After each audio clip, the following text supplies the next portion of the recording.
এবার কলকাতার স্কুলে মিড ডে মিল খাওয়াবে ইসকন।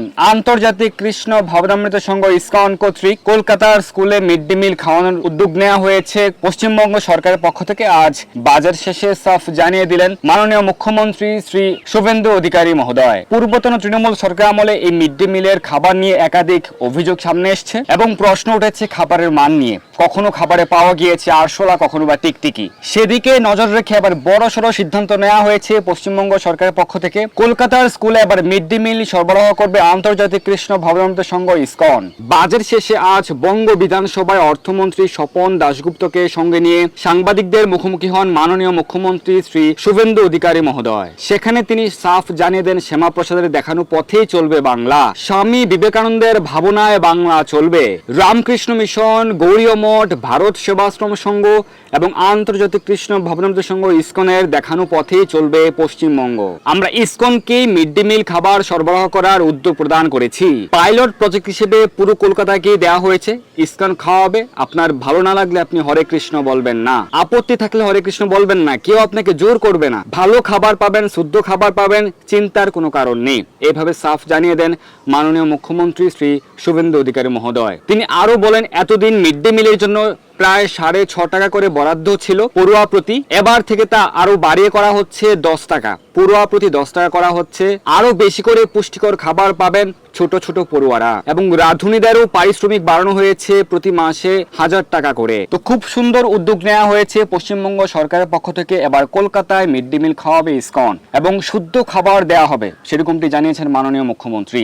তবে এই নিয়ে অনেকে আপত্তি তুলছেন, অনেকে সামাজিক যোগাযোগ মাধ্যমে কাউকে বলতে শোনা গেছে যে ইসকন যেহেতু খাওয়াবে তাহলে সেখানে আমিষ থাকছে কিনা, মাছ মাংস ডিম থাকছে কিনা। কেউ কেউ বলছেন যে ডিম না খেলে, মাছ না খেলে পুষ্টি পাবে কোথা থেকে। দেখুন, যারা এইভাবে প্রশ্ন উত্থাপন করছেন তারা হয়তোবা এই বিষয়টি সম্পর্কে অবগত নন যে সম্পূর্ণ ভারতের প্রায় 50 থেকে 60 কোটি লোক কিন্তু নিরামিষ খাচ্ছেন, নিরামিষ ভুজি রয়েছেন। সম্পূর্ণ ভারতের প্রায় 50 থেকে 60 কোটি লোক, তারা কিভাবে বেঁচে আছেন? তাহলে তারা কি পুষ্টিহীনতায় ভুগছেন? বিরাট কোহলি থেকে অমিতাভ বচ্চন, তারাও কিন্তু নিরামিষ ভুজি, তারা কি পুষ্টিহীনতায় ভুগছেন? তাহলে যারা প্রশ্ন উত্থাপন করছেন তাদের কি পুষ্টি সম্পর্কে জ্ঞানের অভাব রয়েছে? সেই বিষয়টি প্রশ্নবিদ্ধ থেকে যাচ্ছে। গুজরাট, রাজস্থানের প্রায় 60 থেকে 70% লোকেরাই কিন্তু নিরামিষ ভুজি। এখন প্রশ্ন হচ্ছে, ইসকনকে দেওয়া হয়েছে মিড ডে মিল খাবার সরবরাহ করার দায়িত্ব, দুপুরের খাবার সরবরাহ করার দায়িত্ব। তাহলে ইসকনের কি এক্সপিরিয়েন্স রয়েছে? সেই সম্পর্কে অনেকে প্রশ্ন উত্থাপন করেছেন। দেখুন, ইসকন এই দায়িত্ব প্রথম পালন করছে না। ইসকনের খুব সুন্দর উদ্যোগ রয়েছে, ISKCON food for life, Annamrita foundation এবং অন্নামৃত ফাউন্ডেশনের পক্ষ থেকে সমগ্র ভারতে বিভিন্ন স্কুলে প্রতিদিন ইসকনের পক্ষ থেকে 12 লক্ষ শিক্ষার্থীর মাঝে এই মিড ডে মিল বিতরণ করা হচ্ছে। মহারাষ্ট্র, হরিয়ানা, দিল্লি, রাজস্থান, অন্ধ্রপ্রদেশের প্রায় 6500 স্কুলেই কিন্তু মিড ডে মিল সরবরাহ করছে ইসকনের অন্নামৃত ফাউন্ডেশন। এছাড়া ইসকন ব্যাঙ্গালোর কর্তৃক অক্ষয় পাত্র ফাউন্ডেশন রয়েছে, যার মাধ্যমে প্রতিদিন 21 লক্ষ পড়ুয়াদের মাঝে মিড ডে মিল সরবরাহ করা হয়ে থাকে। তো গুজরাট, রাজস্থান, মহারাষ্ট্র, হরিয়ানা, দিল্লি, অন্ধ্রপ্রদেশ এই রাজ্যগুলিতে মিড ডে মিল সরবরাহ করছে ইসকন এবং সেখানে নিরামিষ খাবারই বিতরণ করা হচ্ছে।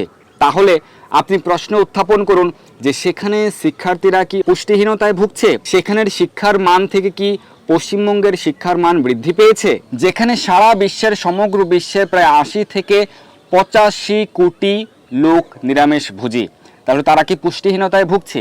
আপনি যান প্রতিটি হসপিটালে গিয়ে নথিভুক্ত করুন যত যত রোগী অ্যাডমিট হয়েছে সেই সকল পেশেন্টদের মধ্যে কতজন নিরামিষ ভুজি, কতজন আমিষ ভুজি, তাহলে আপনি সেই সকল যেটা পেয়ে যাবেন। তাহলে প্রশ্ন উত্থাপন করার আগে আপনি দেখুন পশ্চিমবঙ্গ সরকারের পক্ষ থেকে যে উদ্যোগ নেওয়া হয়েছে সেটি নিশ্চয়ই আমাদের রাজ্যের মঙ্গলের জন্য, কল্যাণের জন্য, সকলের ভালোর জন্যই। তাই আপনি অপেক্ষা করুন, এর মাধ্যমে আমার আপনার সন্তানরা কতটুকু অগ্রগতি করছে সেই বিষয়টি আপনি লক্ষ্য রাখুন, তারপর মন্তব্য করুন। তো পশ্চিমবঙ্গ সরকারের এই খুব সুন্দর উদ্যোগে আমরা খুবই আনন্দিত।